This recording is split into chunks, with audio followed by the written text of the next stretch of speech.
All right, Monster Zero, also known as Ghidorah. Yeah. Let's talk about it. Mm-hmm.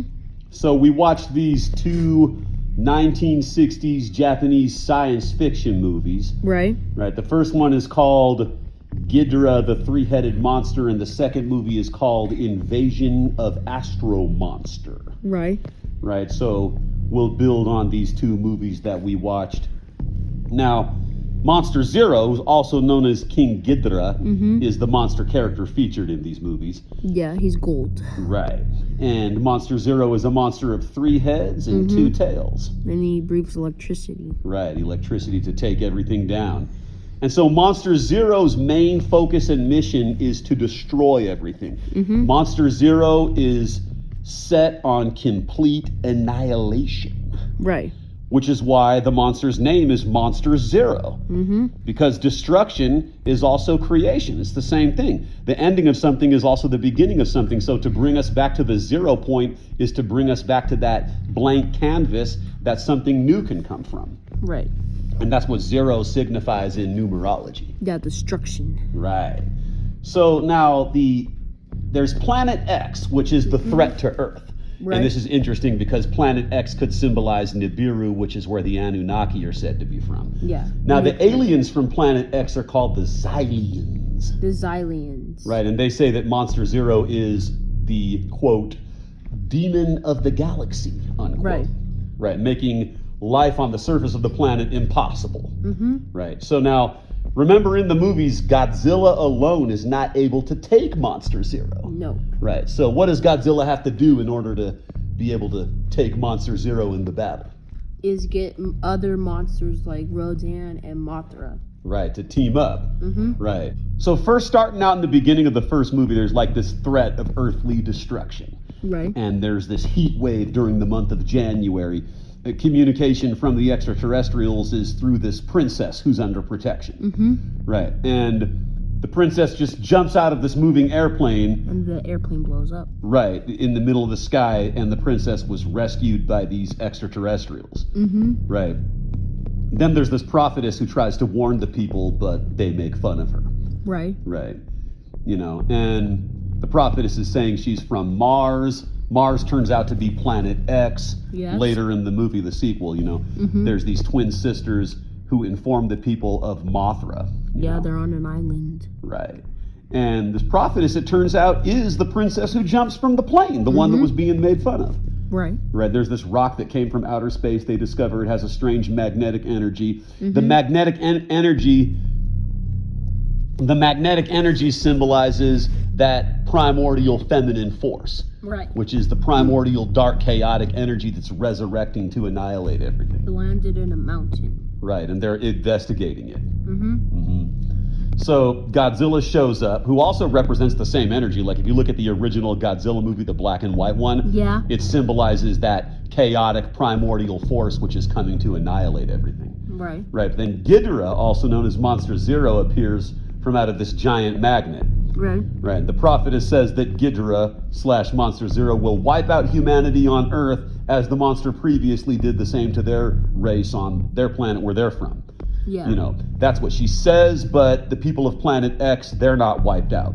Nope. Right, so under hypnosis, the prophetess reveals that some Martians escaped to Earth from Ghidorah's wrath and assimilated with humans, but at the cost of losing most of their abilities except for the ability of prediction.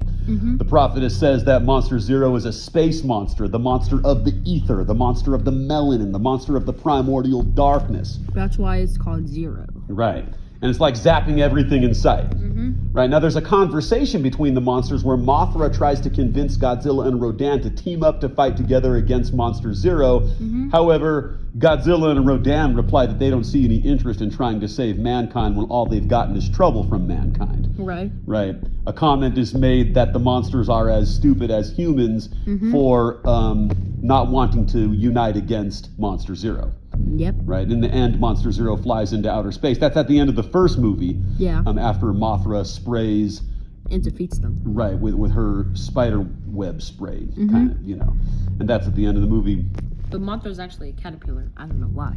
Looks like a caterpillar. But I think Mothra represents Earth, Rodan represents air, Godzilla represents water, and Monster Zero represents fire. Right, and fire is the element of? Change. That's right. And Monster Zero is sort of significant of the phoenix rising from the ashes, right? Yeah, Order of Phoenix. Right, which is your kundalini, which rises from the bottom up to your crown at the top, which is resurrecting to destroy this illusion, this 3D material world. Right. Right, and so Monster Zero is also known as Ghidorah. Ghidorah is the same word as Hydra. Hydra, like hydrogen. Hydrogen. Right. And in Greek mythology, Hydra is a monstrous water snake with many heads. Yeah. Hydra was the child of Echidna, the mother of monsters, and Typhon. Typhon is Set, the storm god, as we covered in previous videos. Most powerful monsters in Greek mythology. So Monster Zero, Ghidorah, is that Leviathan energy. Right, which is resurrecting to destroy this demiurge creation. Right, so Monster Zero is the vortex. Right. And so Monster Zero, we could say, is the Da'ath in the Kabbalah tree. Right, which is that zeroth point, that complete contraction, which is eating everything, like a black hole. Right, complete annihilation. Sucking in everything. That's the 0 point, exactly. Right? And Hydra in Russian means serpent. Right, so it's the reptilian energy, that primordial force of chaos, which, you know, it don't want no power, it don't want no money, it just wants destruction. Right, Bobby Hemmett mentioned this, it's referenced also in the movie The Fifth Element, The Dark Cloud. Right, you know. So the villains we know are really the good guys, although, you know, in the movies they reverse this around because the agenda of the movies is to maintain this human matrix. Right, you know. So Planet X has a lot of symbolism in it. You know, there's fear of a black planet. Yeah. You know. It's a planet somewhere far in the galaxy. Right. So the Xylians, like, they could represent original people. They're far more advanced in technology. For example, they have the ability to control their spacecrafts with the will of their minds, the ability to travel at the speed of light, time travel, cure all diseases, control the monsters at their own will. And they also came down in the UFO to Earth. Right. And then how did they carry the monsters back?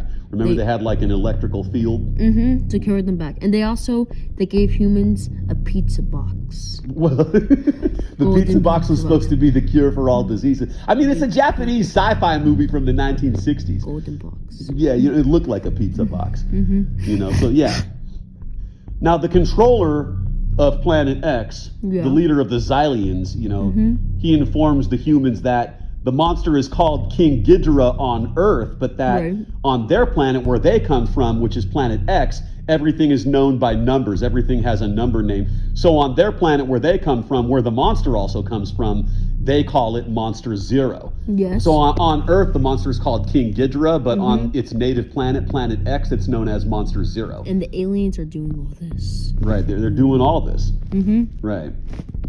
And so in the movie, there's a plot where one of the humans is in love with one of the Xylians, right? And her name is Namikawa. She slips a note into his pocket to save him, but she betrays her people in doing this. Right. And she knows they're going to kill her for this. So she chooses to die for the cause of unconditional love. Right. Right. But love also represents chaos. Right. And there's that primal dark force. True love is pure insanity. So, you know, the three monsters, they're under the Xylians' control and they're bent on utter destruction of Earth. But the humans at the end of part 2 find a way to defeat the monsters using sound vibration. Right. Right. And so sound vibration turns out to be the weapon that they discover through an invention of one of the humans to get rid of the monsters. And the aliens. Right. Exactly. Now, at the end of the movie, the Xylians are being defeated. And what do they say? He says, we must escape into the future, into that dimension we've never seen. And then they vanish. Vanish forever. Right.